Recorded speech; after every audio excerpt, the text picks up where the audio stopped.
Welcome to the Steady On, Stronger Together podcast. I am your host, Angie Bauman. Marti Jackson is an example of what it means to be the hands and feet of Jesus Christ. As the founder and president of Out of Control Women, she combines her experience in business and ministry to bring hope to marginalized and trafficked girls and women. I sat down with Marti recently to learn more about the vision and mission of Out of Control Women, how the outreach effort began, and how she has experienced God at work as he broke her heart and then called her to action in his name. The issue of human trafficking seems overwhelming to me, and sometimes I wonder if there's anything my small hands can do to help. Sitting and talking with Marti reminded me we all have a role in standing against evil and oppression. Let's listen in. Hello, Steady On community, and welcome to this Stronger Together conversation. I'm Angie Bauman, and I am welcoming today from outer space my new friend, Marti Jackson. Marti, before we even get started, some will just be listening, but for those who are watching, can you explain your background to us? Yes, it is a beautiful, it is satellite blue. I believe up here is the Milky Way, and then down here below me is the Earth, and beautifully, my microphone matches. This is the challenges to sharing computers with teenagers who are in high school, and this is their beautiful background. Because we're trying to keep e-learning interesting, are we not? Yes. And God love our teenage boys who are making it work. Can't change it. Don't have a password. It was this. You know, I didn't even get to choose, but it's probably better than like Hogwarts Castle. I love it. Well, Marti is here to talk to us about Out of Control Women, and which brings hope to marginalized and trafficked girls and women. And I was telling her just before we started that I really don't know very much at all about this issue, except really what I've seen on TV.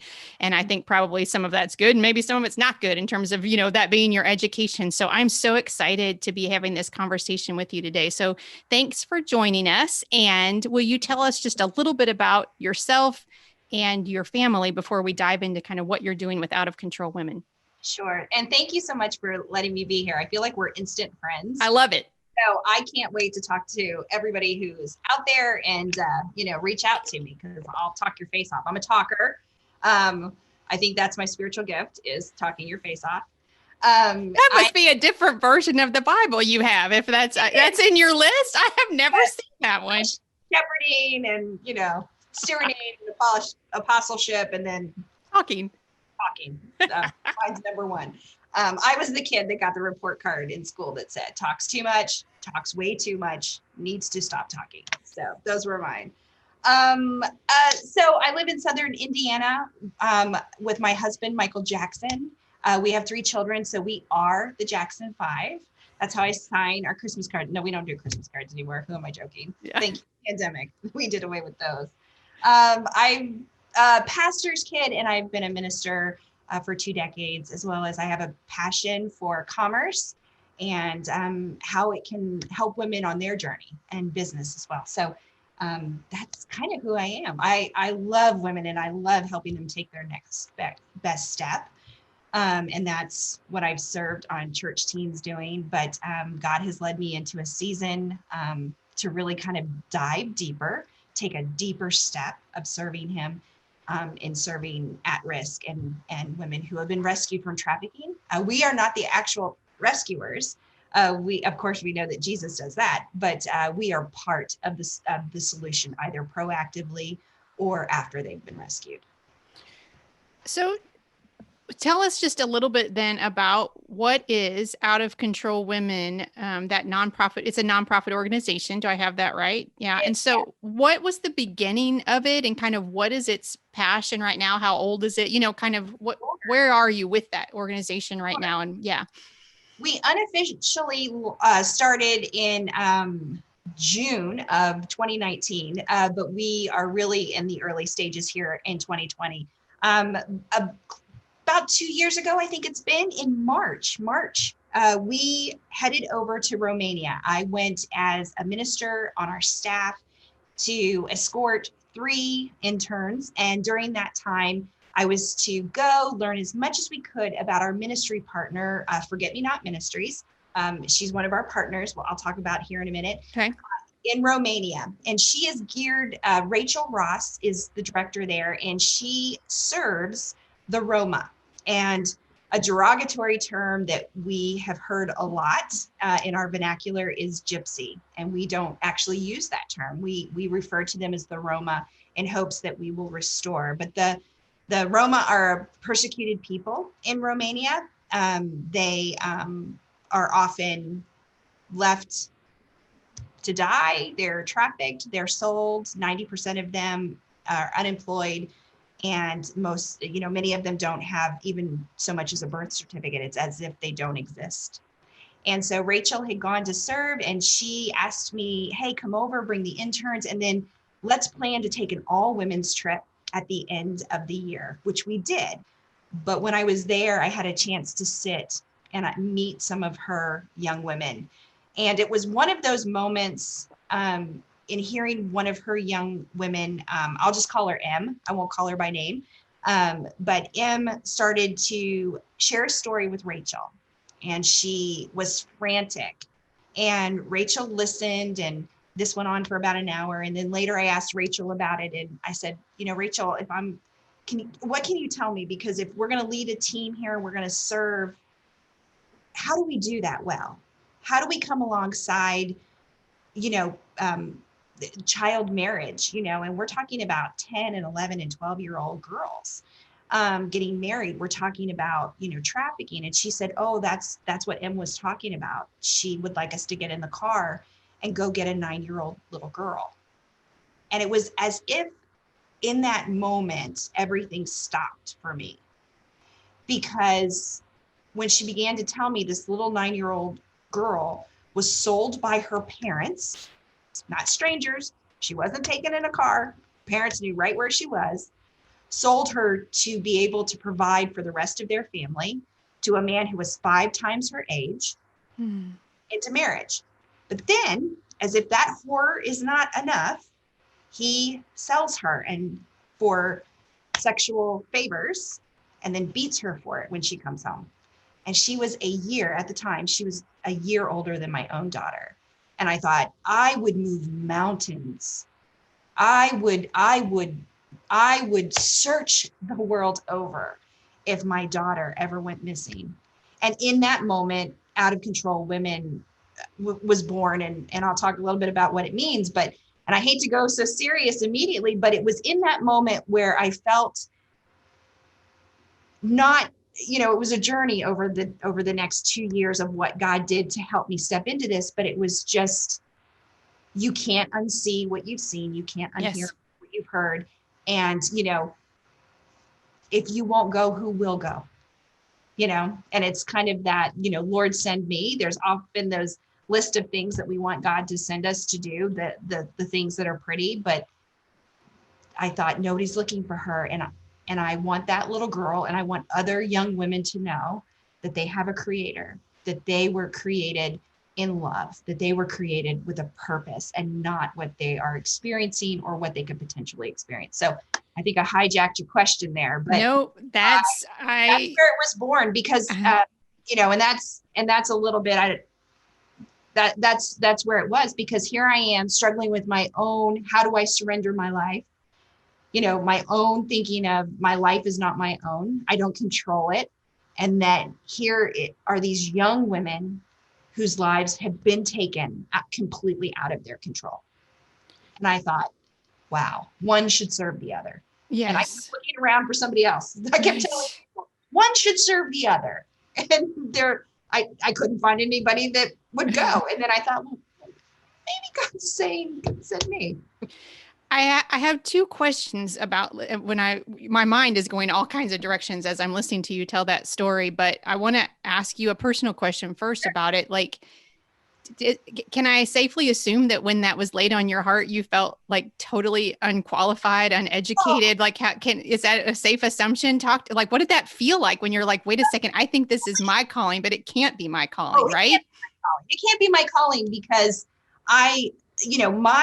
my love, my joy, my job description has come out of the Bible, like all of ours. Like, we're not like, ministers are not this elite select. I mean, it comes out of there, but when you read it and you take it into your heart and you allow it to permeate, it's to equip the saints for the work of the body.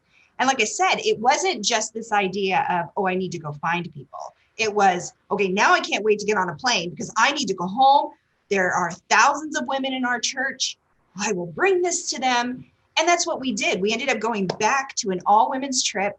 We refer to it lovingly as 14 strong, and 14 women went back to Romania to do something about it. So we did. And I thought, oh, that's what I was supposed to do. And we started a business for them to be able to sell the things that they make. Okay. We created a team home.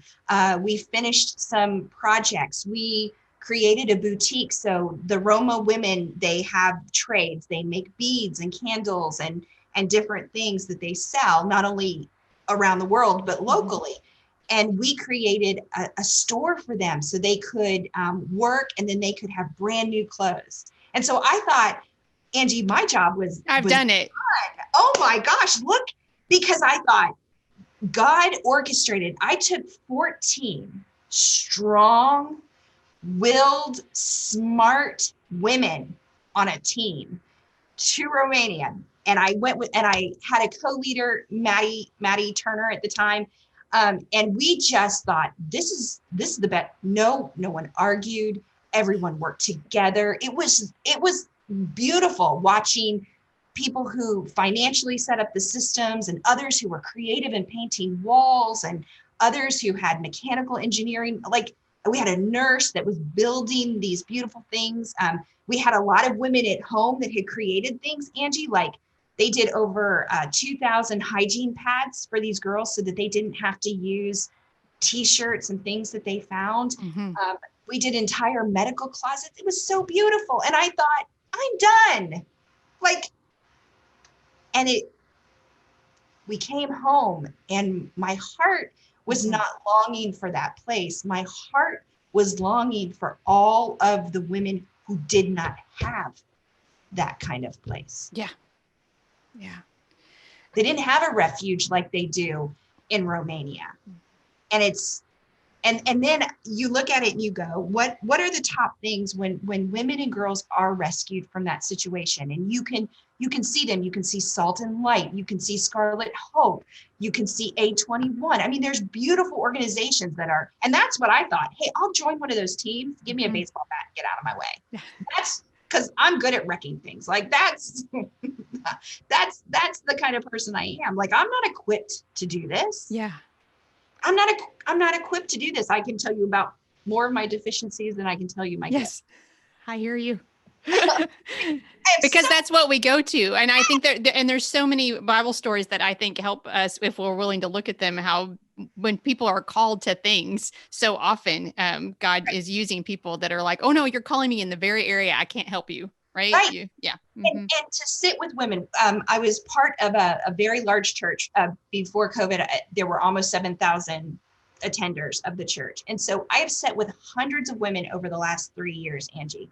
And what is the beginning of something so beautiful is when you sit down with them and they think, okay, I need the church to do this, or I need this team to do this, or Marty, can you find, and you hear them and they have this passion and this, and they're like, oh, I'm not qualified. Oh, I can't lead my group. Oh no, I couldn't do a food drive. No. Oh, and you're looking at them and you're like, you oversee an entire department of 300 people.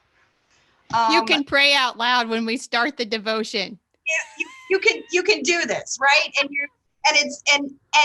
And watching them then take their next best step of faith and go, no, you're right. You are absolutely right. And that's what I would say to them. They'd sit down and they go, or they'd say, I'm so burdened by this, or I'm so passionate about this. And then you go, you know what? You're absolutely right. You can't do it. And then they look at you and they go, maybe you're the wrong person that I came to. And I'm like, but God can. Right. But God can. Yeah. Yeah. Your heart is stirred or broken or, called. That's that Holy Spirit stirring that I think sometimes our first reaction when the Holy Spirit gets a hold of us, our first reaction is to push it away because it's scary and it stirs up our stuff, whatever it is. Right. And if we'll lean into that though, and remember what you just said, it's through the power of the Holy Spirit, not the power of our own strength that we will do it. But that is a step of faith. Yes. Yeah. And I'll tell you the two scariest words together to say, send me. Yeah. Because we're like, I think you meant to my neighbor's house. Yeah. Yes. Right. What? Maybe it is your neighbor. Yeah. Absolutely. Maybe it's not on the other side of the world. Maybe it's not Romania or Guatemala or some of these other places we're going. Maybe it's not, but maybe it is your neighbor. Maybe it is that thing that you can't stop thinking about. God's burden just won't go away. Won't go away. Or how many times during this whole pandemic that we've gone through, people are saying, I'm journaling more and I was never a journaler, or I'm praying more and I feel like God may be impressing this upon me. I think you can be assured that it's the Holy Spirit when you know that he's calling you to serve someone else. Yeah. And to meet a need that you uniquely are poised to meet. That's an out of control woman. Yeah, that's beautiful. That's beautiful. I have to circle back about the 9-year-old girl because I'm curious and I think the rest will be curious too. Were you able to connect with her at all? That particular person, that one story that I know there are so many others, but that one story that kind of was the catalyst for this beginning. Were you able to offer anything in her situation? Well, I would like to be able to say yes, but unfortunately we have not yet. I think sometimes living in the tension of not having that resolve, I think too often we put a story out in front of us and we think, I want to solve that. I know that young girl, she does have women in her village that are part of different ministries who are trying to work their way to come around her.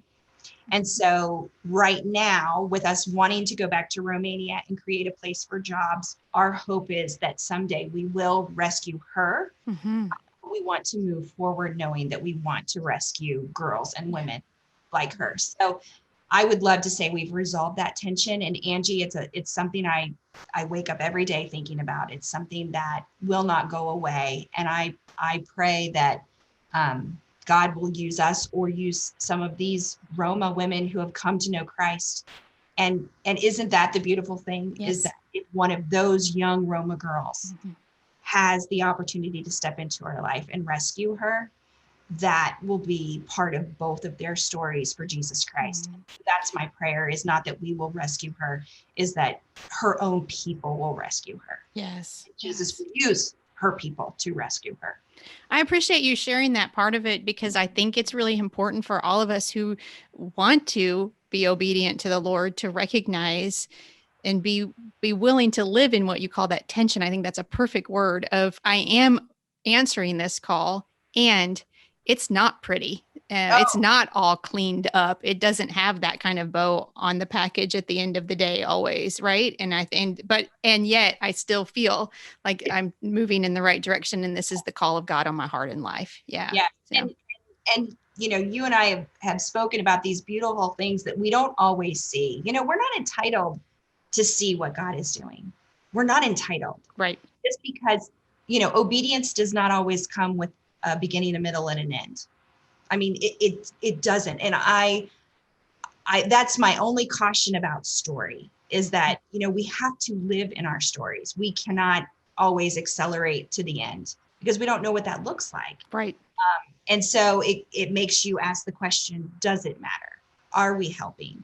Are we moving things forward? And I don't think that those are necessarily the right questions because I think they lead you down a different path, although you should have them. Right. But I think the question is, am I being obedient? Obedient. Am I being your hands and feet? Right. Am I surrendered to the purpose of my life or those around me that I serve or lead?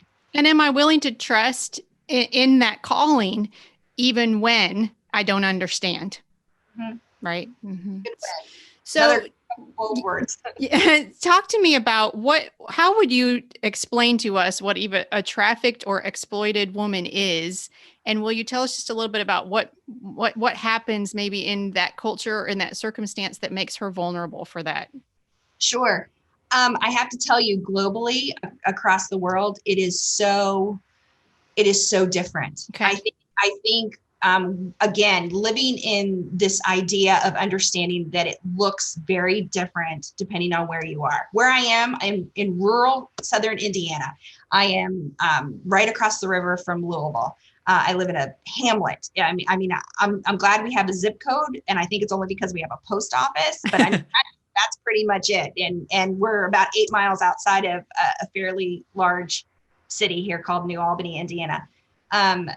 But I say that because there are 2 women who live about 1.2 miles from me who were both trafficked. Oh my goodness.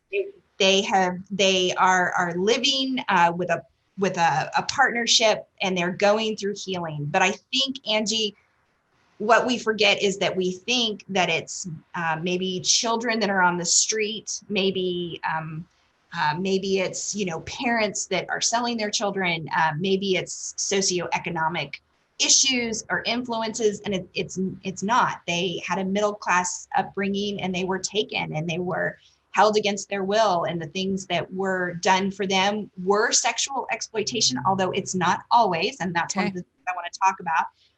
But for them, it was done digitally, so they don't know their perpetrators. They were able to catch the people who held them against their will, but their perpetrators are behind a camera. Right. That's their example. The Roma people are a people group in Romania.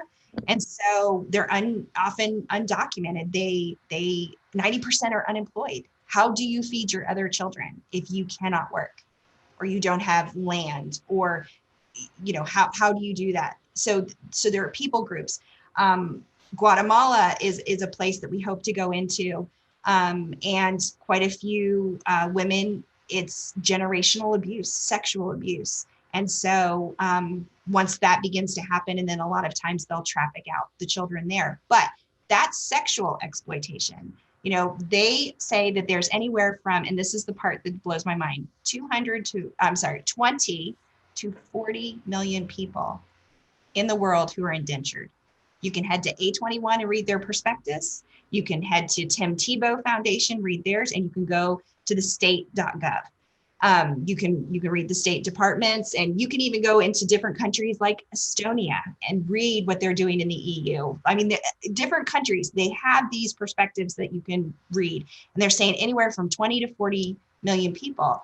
You have to remember that girls are often sold into other countries, or they're trafficked. So it's not always across borders. We saw a huge human trafficking ring right around Christmas time that was busted, and it was 39 children and young adults starting at age 3.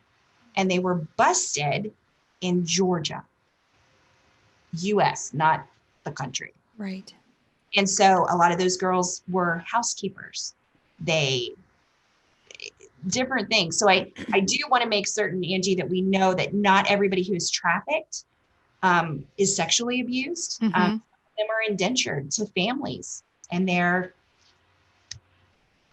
sold to restaurants. It's not just happening someplace else. It is happening 1.2 miles away. Do you have an opinion on why we don't know this, or why we don't talk about it? And now I'm sure in your circles, because this is a part of your life all the time, there are a lot of people who talk about it. But I just want to say, I've worked in the church. I've been a pastor for 16 years. I've grown up in the church. I'm surrounded by people who are wanting to serve Jesus and all that stuff. We never talk about this. I don't know this, No. I see things on TV from time to time, but I don't have an education in it. Do you have an opinion on why that is? Right. When we used to live in Atlanta, so this is my 33rd move. So let me say that I moved 33 times. Yes, because my dad served on the home mission field. So I moved in 8 weeks. So I've lived a lot of places. So I've moved a lot too, but I think I can't hold a candle to that. I don't think so. You win. No, I don't know, because a lot of times I will challenge people and ask them, did you move to a different dorm? Did you come home between, semesters? And then people go, oh, well, then I moved like 9 times. And I'm like, okay, see, like, don't act like you never moved. I'm off to count mine up now. I'm like, come on. You packed a box and slept in a different bed. You moved, Angie. And everybody out there.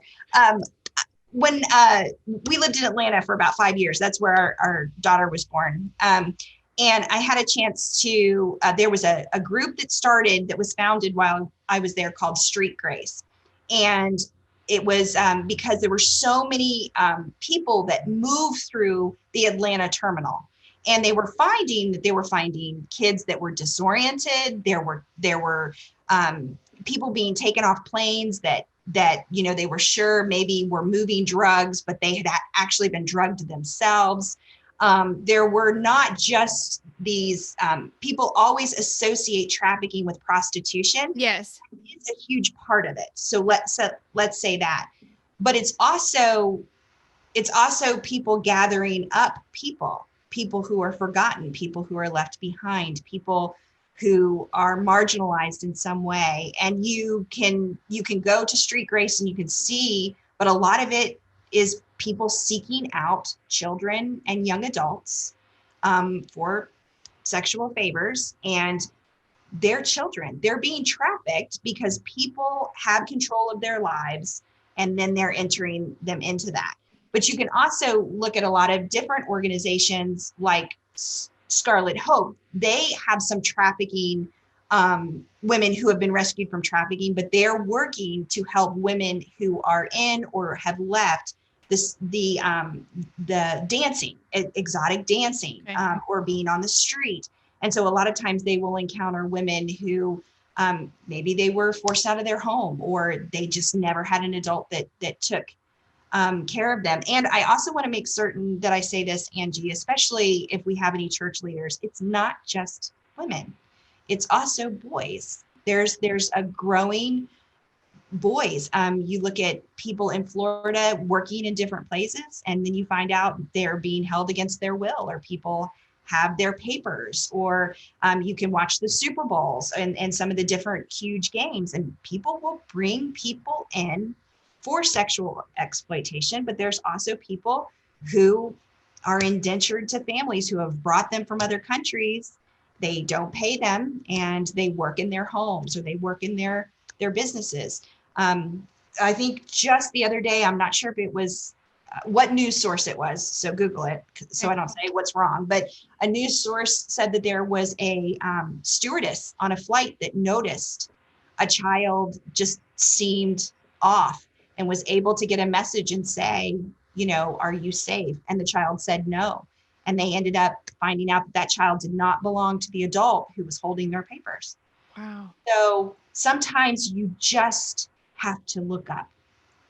You just have to look up. And if you think it's not going on in your town or your city, then I want to encourage you, reach out to your law enforcement, reach out to your clergy, reach out to any of your community centers and ask them.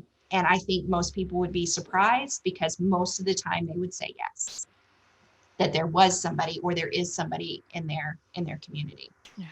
So when women, you said, you talked about some women that come out of this, and men too. I thank you for that, because I think that's a really important part of this. What are they facing if they're able to get out of this? What kinds of things are they up against? Sure. Well, we know that there are 3 things that they need. They need food, water, and shelter, right? But I think as people who believe in Jesus Christ, we know that they ultimately need hope, right? They need that hope. But what they have found is the missing part. They think food, water, safe housing, that's good for them. But we're finding that they also need income. They need a job. They need people who will allow for them to heal and be restored and still be able to provide for themselves, and often provide for their families. Mm-hmm. A lot of these young women have children, and from different ways and different circumstances. And so I don't want to speculate on all of them, but a lot of times they do have children. And so if you're provided with food and clothing and safe housing, I think a lot of people stop there. Well, what do they do for their livelihood? That's the emergency assistance, right? Like that's the first thing. You got to you've got to, people have to be fed. They have to have clothes on. They have to have a safe place to sleep. I mean, that's what ideally, right? That's what they need. But then what's next? That's what I hear you saying. Right. What's next? Because now this is your life and this is what you've come from. Yes. And it's part of your restoration. Everyone, whether you have a relationship with Jesus or not, desires to have fulfillment and a purpose. And if they don't know Jesus, then they also desire, what do I put my hope in? Where does that lie? And I'm talking about someone who's not a believer, because I think often, Angie, we have to put ourselves in a place that we don't sanitize this in a way that does not acknowledge their reality of someone who does not know Jesus. Yeah. And so they may have a rescuer, they may have been rescued, or they might have been proactively prevented from this happening to them. And so they may see that as, this is my rescuer. But we're going, what an incredible way to be able to move in such a way that Jesus is the rescuer. We say rescued women rescue women. Mm-hmm. And we want to make certain that we have a caveat with that. We believe that the rescuer does the rescuing, but we also know that we've been rescued from sin through Jesus taking that to the cross for us. And so we want to behave and we want to believe and we want to live in such a way that they know that they can be rescued in ways. And so having a job and having a purpose and being taught skills. For example, the girls in a lot of other countries, but we're already starting to see a trend here, especially with virtual learning. There's been a huge uptick in human trafficking during the pandemic, as we've seen with abuse and different statistics and depression. And I mean, we could go on to all the things that have not done well, but we are also noticing that people are being a little bit more observant. And so I think it's being part of that restoration is acknowledging that sometimes education is missing. Yeah. And so what do you do with a 9-year-old little girl if that's the case? You don't put her to work exactly, but as part of her education, to be able to learn a skill and a trade, to be able to learn in a way that she can have passions and dreams and be able to think about her future without fear. And so that's where we want to bridge that gap. And we want to work with not only here locally with ministry partners, but globally with ministry partners who are part of that restoration. And I think about the young women who have been taught to create everything and sew or make beads or make these different things. Their hope is not in doing that. Their hope now has been restored in Jesus. But that catalyst, that part was having a way to provide for themselves, to be able to provide for their families, and to know that they were not going to ever be at risk again. That's what I think there's a confidence that grows, right? When I can depend on myself, and of course we depend on Jesus, but in this situation where for practical needs, I have some skill that I can make something and sell something or work at something. And then myself and my children, I don't have to depend on someone else to do that for me, which puts me in I would think any kind of like under someone's serving someone in a way when they've come out of something like that just feels very scary. Right. And a lot of times people end up being trafficked across countries because they're going for the promise of a job. Right. Sure. We see that a lot here in the US, but we're seeing that other places. It's as simple as someone telling you, I'll give you a job, Angie. You can provide for your family. You will never have to go through not having food or not providing or whatever. And I've got a great job for you. And so I'm going to pick you up. Don't worry. We'll take care of everything. Give me your passport. We'll send it ahead. And the next thing you know, you're in and you have nothing. And people always think, oh, this is like airplanes and someone will help you and someone will intercede. And No, it's people placing their hope in people who have very bad intentions, very Yeah. evil intentions. And when you're hungry or your family's hungry or your children, so a lot of times it's not that they're knowingly allowing them, they might sell them if it's into child marriage or something like that. But a lot of them are selling them or sending them with the hope that it will save their family. A better life, right? Yeah. For themselves, for their families. And Yeah. it ends up being just horrific. Right. Just What are some projects? You mentioned one already, I know. What are some partnerships that you have to help these women? Do you work with men? Also, your organization is Out of Control Women. So do you also, I want to say that right if you do, but the people that you serve, what are some partnerships you have with people to help get them to work? we do have some partnerships with some men, particularly with some of our ministry partners. We focus on girls and women just because of what we found when we took our trip was just the level of acceptance comes often much quicker and faster between same genders. Sure. I'd love to be able to sit here in 10 years and go, we have out of control men. Yeah. I would love that. So if we ever had an opportunity to serve a boy or a man or help them take their next best step, of course we would do that. But we have a heart because the majority of our collective are female. Sure.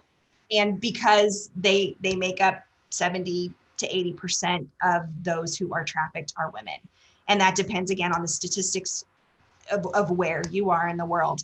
And so there is a larger statistic of women who are trafficked that we do. So yes, we are in the process. We do agriculturally based projects and businesses. And a lot of people say, hey, why don't you fund them to start a business? Why? There's some great sites out there, that do that. They raise money, they give small amounts of loans like that.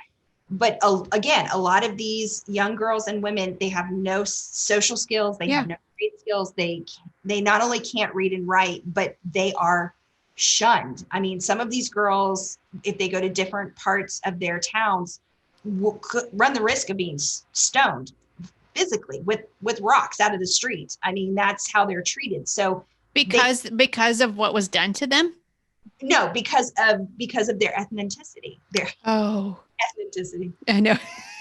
I can't talk to them. Now I can't do it. Ethnicity. That's the word, right? Yeah. I'm like, I thought I would put a couple words together. I love it. And it is. So it's. We need a moment like that to break every once in a while, I think, because it's I know. It's just. I still have stars as earrings right now. I'm like, okay, my bad. Yes, but so yes, because they have this ethnic persecution, and so they can't just go into their town and set up a stall and sell things and call it a day. So we create. They're agriculturally based because we want to be pandemic tolerant. The other thing is that it's community immersive, which means we want to be part of the community. So we don't swoop in. That's not our intention. We work with an in-country partner, including here in the United States. We're getting ready to start a project here where we create the business, we create the jobs, and then we come alongside locals who will then run the companies and the businesses. There'll be a partnership and a handoff. And we want long-term sustainable jobs. We want to become part of every community that we enter for the long term, not just short term. And so we never want to give a woman a job and then tell her, hey, we're in the middle of a pandemic, we can't pay you. So one of our projects in Romania will be a goat milk creamery. We'll be creating cheese and some different things and be able to have things that are part of the Romanian diet, able to sell in other towns and create a product and teach skills and work deeply, like I said, with Me Not Ministries there, because they've been there now. I think she's been there almost 2 decades. I think like 18 in years. Romania. In Romania. Yeah.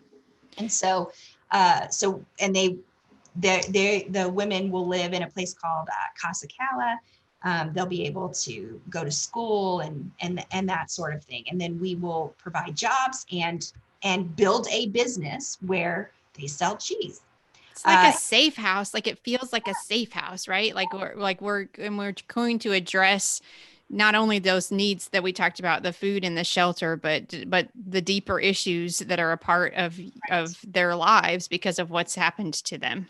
And that is definitely where we lean into the ministry partners. They do that. That's what they do so well. Mm-hmm. And what we want to do is we want to be just this much of the solution. Yeah. We're not trying to be the alpha to omega. We're that's why we're not part of the actual rescuing.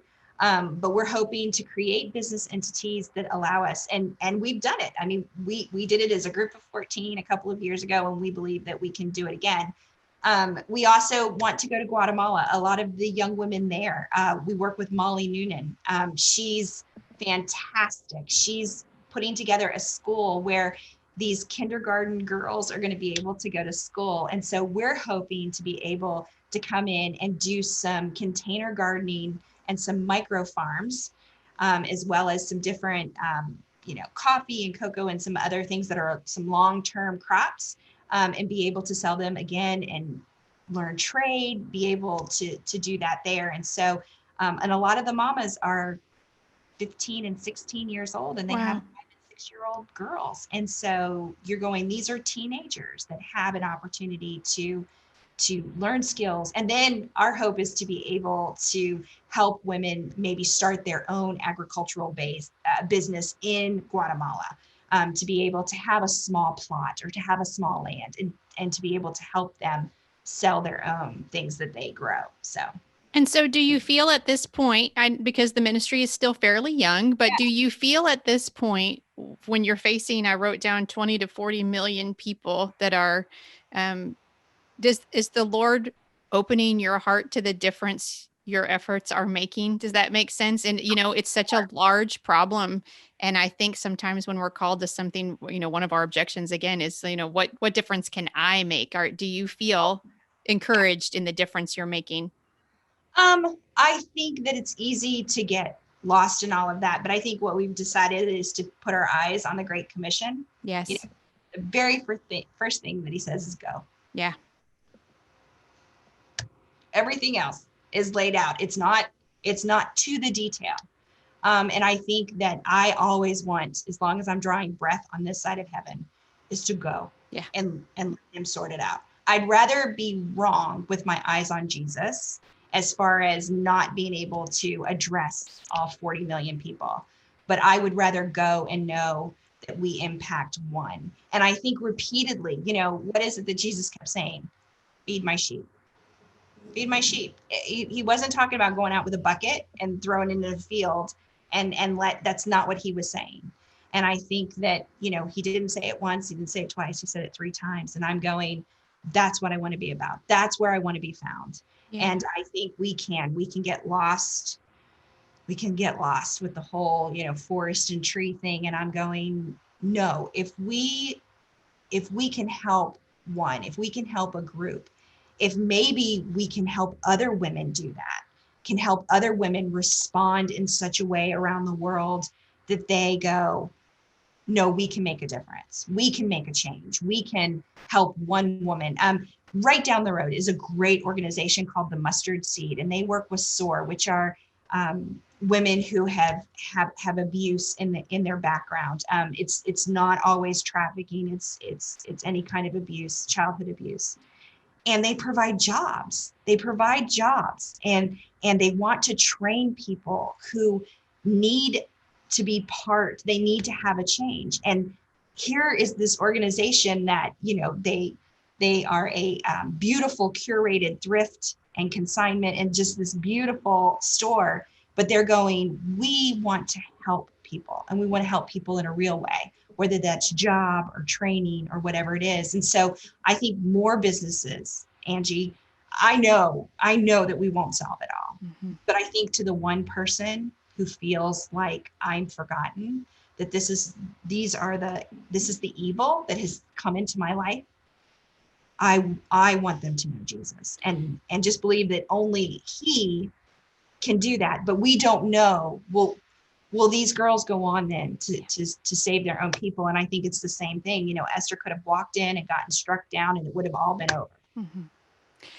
I just really I want our listeners to hear that encouragement in the midst of any like discouragement or objection. I really think what you were saying just now is so wise in that like you can get lost in the what God are you doing in this, or what's the plan, or how are you fixing this problem through me or whatever. And I think the question that I wrote down actually, because I don't want to forget that, what is your go?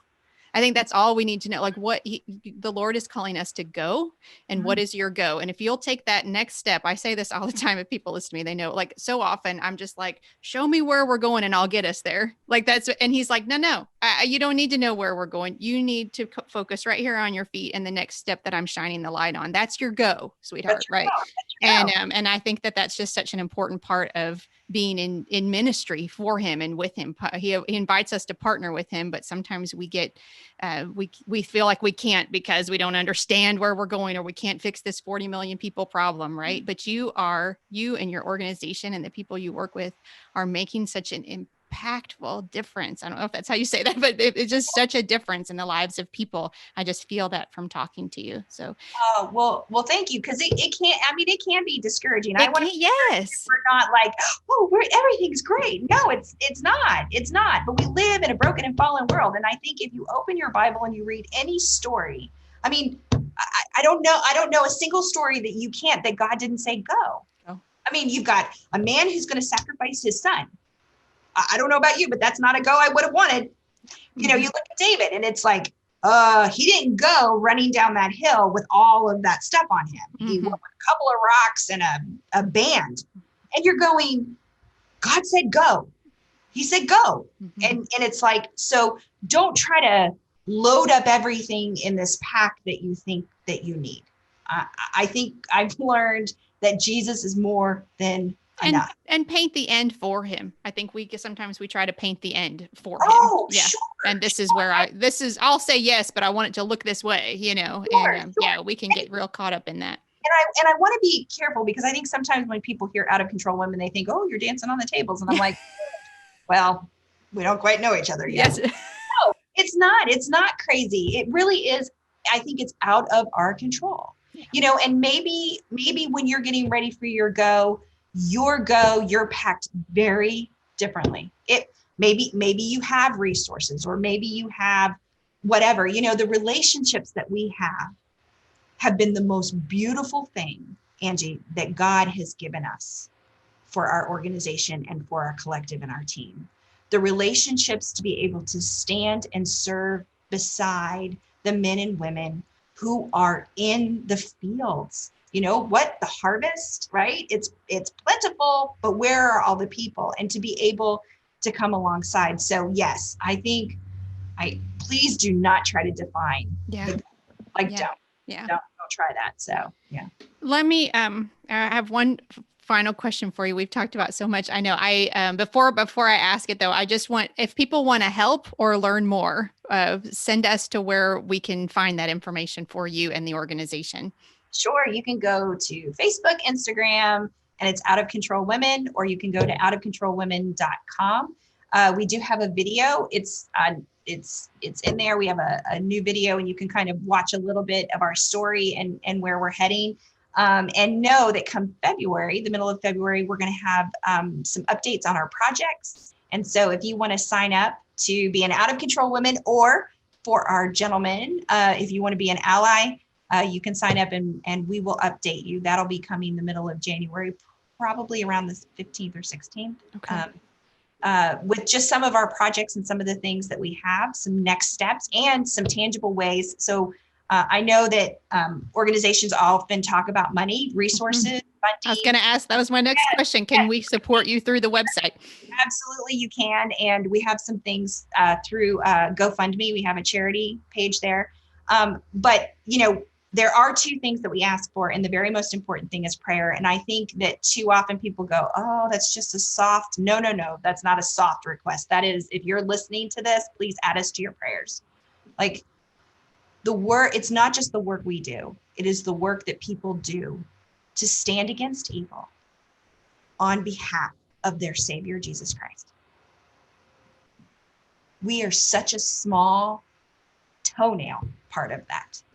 We are a splinter, but there are men and women around the world who are standing against evil, and they need to be covered in prayer. You don't need to know their name or where they are, just know that they are. So prayer is the number one thing. And the second thing is, don't think, well, I don't have money, I don't have resources, don't do that either. If you are either motivated to this or you are personally feeling like God is saying go, please reach out, send me an email at outofcontrolwomen@gmail.com, because our role is not just the projects that we do. It's helping other women get connected. And we are huge as a team, as a collective, in helping women take their next best step. So if God is prompting you to say go, we'd love to come alongside you, because we may be able to get you resourced or connected to someone else, Angie. So I love that. And I just really encourage our listeners to spend some time on the website and educate yourself. It's been such a gift talking to you today. I just feel like I've learned so much, and I just really appreciate you and what you're doing. And I wrote down while you were talking, I wrote down how to stand against evil in the name of Jesus Christ. I'm not sure I'm quoting you exactly right, but that's what just to stand against evil in the name of Jesus Christ. You know, I call these conversations Stronger Together because I believe that we are. And as I listen to you talk here at the end, it just reminds me that you are obviously very much the voice, a passion, a heart, but I can tell you're very quick to also say, I don't, this is my show, right? I do this in partnership with other people because their gifts and what they can bring, their experiences, it makes us all better. So, and that's the bride of Christ. That's the body of Christ, Angie, that's right. Is if mine is to bring awareness, which is fantastic, which is why I'm so humbled to be here, then I will step in that role. If it's for someone else to step out or to go, you know, there's 100%. You have 100% of your own calling. No one is muscling in on your calling. Don't protect it. So pull up a chair and sit at the table, because there's room for you. Yeah. Yeah. I love that. Before I let you go, I like to close on this question. And that is, just as a believer, as a disciple, what are you listening to or watching or reading or any of those things? What's keeping you in your own walk with Jesus connected to him right now? Anything you can share with us? Yes, lots probably to share with you. Take notes. So when I look down, it's not because I'm not interested. It's because I'm taking notes. We're going to start probably doing a resource page. I have actually, for the month of January, because it's my birthday month. Happy birthday month. Thank you. And I say a whole month because January just belongs. Well, yeah, a day. That's not enough to celebrate a birthday. Right. Hello. You can see my world back here, Angie. I moved to books only this month. I really wanted to pull back, just Christmas and being online so much and podcasts and everything, which I love. And so come February, I'm right back to it. But in January, I decided to do books only. And I just finished 4 by Jeff Henderson. And if you don't know, he tells a little bit of his story. He was part of North Point. He actually started 2 of their campuses. He used to be an executive with Chick-fil-A. And so if people are like, oh, it's a business book. No, it is a clarifying book. Wow. It's what do you want to be known for is his first question. And I think his second question is, what are you actually known for? Ooh, that's tough, right? Because you have to look a hard question. Yes. Look inside yourself. Yeah. Mm-hmm. Yes. And he challenges you. Get real. That's what I feel. And people go, well, I don't run an organization, or I don't run a team, and I go, okay, ask your kids that question. Yeah. Okay. Yep. Ask your roommates that question. And then all of a sudden it's deadly silent and people are like, I hate this book. And I'm like, no. Don't ask your husband, because you'll just be mad at him, right? Yes, when he tells you the truth. Yes. I'm not known for that. Don't tell me that. But it has been so clarifying for me. And I feel like that has definitely been, this month has been really huge for me to examine. So I just finished that, and I am getting ready I'm excited about the next thing I'm going to do, which is verse mapping. There's a new verse mapping Bible that has come out. by Kristy Cambron. She is an author and she writes fiction and nonfiction, and she's just brilliant. And the Verse Mapping Bibles have just come out. And so I am excited about walking through that, actually, doing some of the different spiritual disciplines of writing and dreaming and drawing and all of the different things. So that I'm picking up. I love that. Yes. That's what's going on in my household. I love it. I love it. Well, this has been just an absolute delight spending this time with you, even though the subject matter is very tough, but I think it only makes us better when we will look at it and ask God, is there a part for me to play in this, right? Am I a piece of this puzzle also? So you're making me ask that question. I hope this makes our listeners ask that question. Thank you for what you're doing. Thank you for the work that you're doing on behalf of these women and for these women. And thank you so much for spending a little bit of time with us today and just teaching us. We really appreciate you. So. It's great to be here. Thank you so much. All right. Until next time. Peace. Bye-bye. 20 to 40 million people are indentured. Marti asked an impactful question that remains with me. What is my go? Thank you, Marti, for your efforts and for challenging all of us with the reminder of Jesus's instruction to go. I encourage you to visit the Out of Control Women website to learn more about their efforts, their partners, and how you can get involved. Thank you so much for listening. I pray that wherever your day takes you, you are walking in the confident knowledge that you are a beloved, cherished child of God. Peace.